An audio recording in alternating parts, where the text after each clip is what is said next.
This is Living Power with Dan Hurst. Now, many of us, if not all of us, will find ourselves sometimes in life trapped. You may be in that position now where you just feel trapped. And the analogies and principles of this story of Lazarus are amazing in that they reveal where we find ourselves and what to do about it, what can be done about it. In Lazarus' case, he was in a cave. He was dead. Obviously, the analogy is life was over. Sometimes we find ourselves in that kind of a situation, trapped. We're in a cave. Not just a cave, but a cave with a giant stone blocking the entrance. You ever feel that way? You ever feel like you're just trapped with no escape and you're helpless and seemingly hopeless with nothing that you can do about it? Well, there actually are 5 things that you can do about it. And that's what we're going to take a look at today. 5 things that you need to do to live again.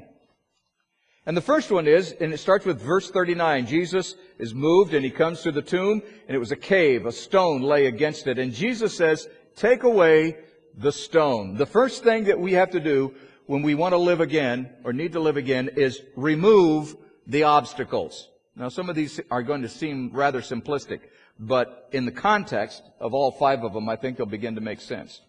The first thing is you've got to remove the obstacles.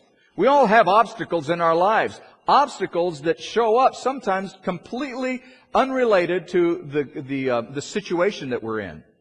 But sometimes they are related. And so, but in any case, they're obstacles, things that interfere with our life or interfere with us moving into where we want to live or where we want to be. But sometimes it's important that we move in a way that is exactly how, well, not sometimes, all the times we have to move in such a way that is exactly how God expects us to go when it comes to removing the obstacles in our lives. In other words, just to remove the obstacles may not be the answer. We have to remove them the way God wants us to remove them, or get rid of them, or move them aside the way God wants us to deal with them. There's the story in 2 Kings of Hezekiah, great king. And I want you to see something that he did, and he was commended for it. In the 3rd year of Hoshea, son of Elah, king of Israel, Hezekiah, the son of Ahaz, the king of Judah, began to reign. He was 25 years old when he began to reign, and he reigned 29 years in Jerusalem. His mother's name was Abi, the daughter of Zechariah. And he did what was right in the eyes of the Lord, according to all that David, his father, had done. He removed the high places. He removed the high places. He said, okay, those are the obstacles. God is not going to bless us. He's not going to pour out His Spirit on us until we remove, because God had given them the instructions to remove those high places. They were worship places that were up on the mountaintop. And so he removed the high places. He broke down the pillars, cut down the Asherah pole, and he broke in pieces the bronze serpent that Moses had made, for until those days the people of Israel had made offerings to it. And so he removed that obstacle. And I want you to notice that what happened. In verse 7, a few verses later, it says, and the Lord was with him. Wherever he went, he prospered.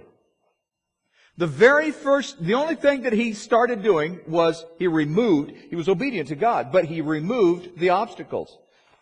Josiah did the same thing. It's also in 2 Kings chapter 23, verse 19. Josiah removed all the shrines also of the high places that were in the cities of Samaria, which kings of Israel had made, provoking the Lord to anger. He did to them according to all that he had done at Bethel. Josiah did the same thing. He removed the obstacles. He knew what the issues were, what the problems were, and he just said, okay, we're going to remove them. Now, one of the very first things that Isaiah wrote, this is interesting.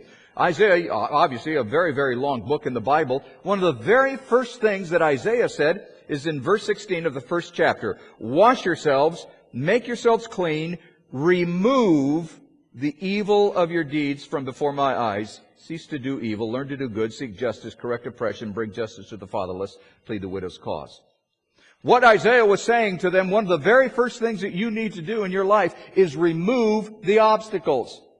When life needs a jump start, when life isn't happening the way it's supposed to happen, when things aren't quite exactly what you expect them to be or know that they need to be, remove the obstacles. Now, sometimes, obviously, you can't remove the obstacle. Obviously, Lazarus wasn't going to be able to remove the obstacle. Sometimes God has to be the one that does that. And He does. As a matter of fact, in Ezekiel chapter 36, look at this, verses 26 and 27. I will give you a new heart and a new spirit I will put within you. And I will remove the heart of stone from your flesh and give you a heart of flesh. God said, I'll remove the obstacle. If you can't do it, I'll do it. And I will put my spirit within you and cause you to walk in my statutes and be careful to obey my rules. By the way, I want to point out something that this verse also tells us, is that when God removes obstacles, He replaces them. Not with more obstacles, but with His will, with what He wants. So it's not like there's this hole in your life, but it's rather that God replaces what He removes with His will, with His blessing, with what He wants to accomplish in and through your life. And you become far more fulfilled. You become far more what it is that God wants you to be, and that is a life of blessing. So, sometimes God has to remove the obstacle, and He will. He will, if He needs to be the one that does that. So, the first thing that has to happen then when we're going to live again is we need to remove the obstacles. On behalf of Dan Hurst and the Open Class, we want to thank you for watching. We hope it was a blessing.